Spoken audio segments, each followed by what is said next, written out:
Positivism Hindi channel प्रेक्षकों को स्वागत है।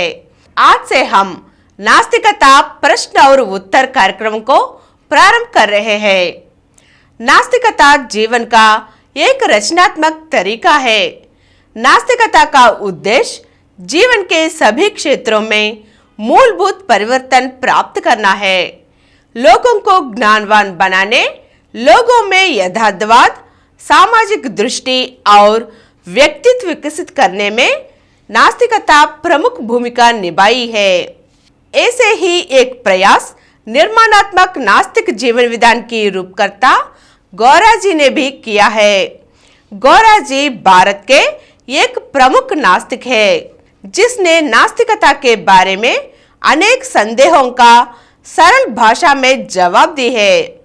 ये संदेह समाधान लोगों के बीच अंधविश्वास दूर करने के लिए और वैज्ञानिक ज्ञान को बढ़ाने और जन जागरूकता पैदा करने के लिए एक छोटा सा प्रयास है। इसलिए आज से हम नास्तिकता के बारे में सामान्य लोगों की संदेह और गौरा जी की समाधानों को जानेंगे। पहला सवाल, कोई कहता है कि ईश्वर है और कोई प्रचार करता है कि ईश्वर नहीं है। आप किसकी बातों पर कैसे विश्वास करते हैं? ऐसे किराएदारी के दावों को साबित करने के लिए कोई उचित प्रामाणिक है? इस प्रश्न के लिए गौरा जी ने जवाब दिया कि किसी भी विषय के सत्य को समझने के लिए शंका, परंपरा, परिशीलन, परिशोधन, विज्ञान आदि कसौटियां प्रामाणिक होती है। संदेह तर्क से सार का अनुमान लगा सकते हैं। परंपरा एक प्रथा है जो पीढ़ी दर पीढ़ी चला रही है। मुख्य शास्त्र जो कहते हैं उसे सत्य सिद्ध करने के लिए विज्ञान उन सभी कसौटियों का समर्थन कर सकता है। मनुष्य जिन बातों को सत्य मानता है, लेकिन वे निश्चित निर्णय नहीं है। सत्य के लिए प्रत्यक्ष प्रमाण होना चाहिए। कसौटियां जिन मान्यताओं द्वारा किसी भी चीज की सच्चाई, यदि सत्यता पर कोई संदेह हो तो उसे सीधे सिद्ध कर लेना चाहिए। 5 इंद्रियों की बात को प्रत्यक्ष रूप से सिद्ध करना आसान है और इसकी सच्चाई बिना किसी आपत्ति के निर्धारित की जा सकती है। लेकिन ईश्वर 5 संवेदी घटना नहीं है। भगवान एक अवधारणा है। इसके वास्तविक सत्यों का निर्धारण करना ही द्वैतवाद का साधन है। अर्थात यह कहना कि मनुष्य ने ईश्वर के बारे में क्या कहा है और क्या किया है, दोनों बातों को जानना चाहिए। उदाहरण के लिए सर्वम दैवाधीनम कहा जाता है।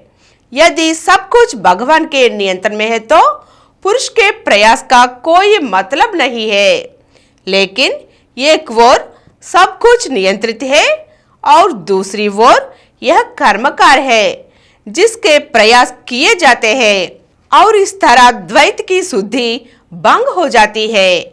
इसलिए भगवान झूठा है। एक तरफ भगवान निर्गुण है और दूसरी तरफ दया है। ये दोनों परस्पर विरुद्ध है।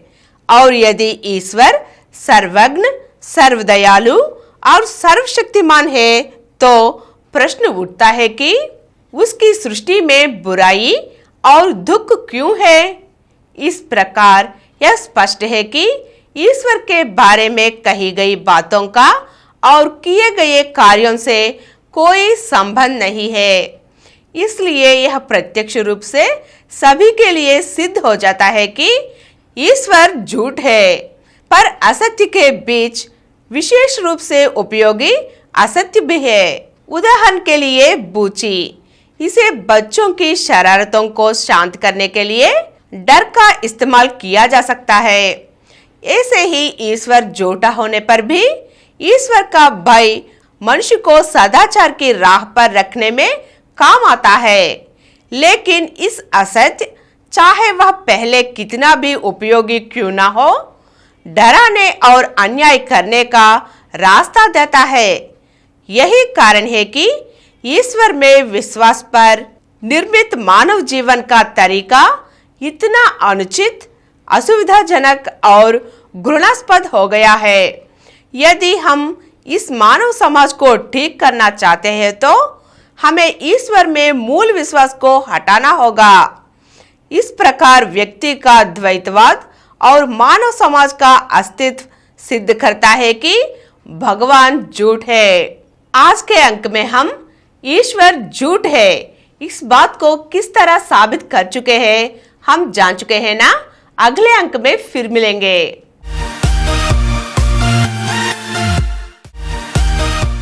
और कुछ वीडियो के लिए 20 करोड़ व्यूज को निकट वाली डॉक्टर समरम मल्टी चैनल नेटवर्क समर्पित पॉजिटिव एथीज्म हिंदी चैनल को सब्सक्राइब कीजिए, लाइक कीजिए, शेयर कीजिए और नीचे हुए घंटे के निशान पर दबाइए।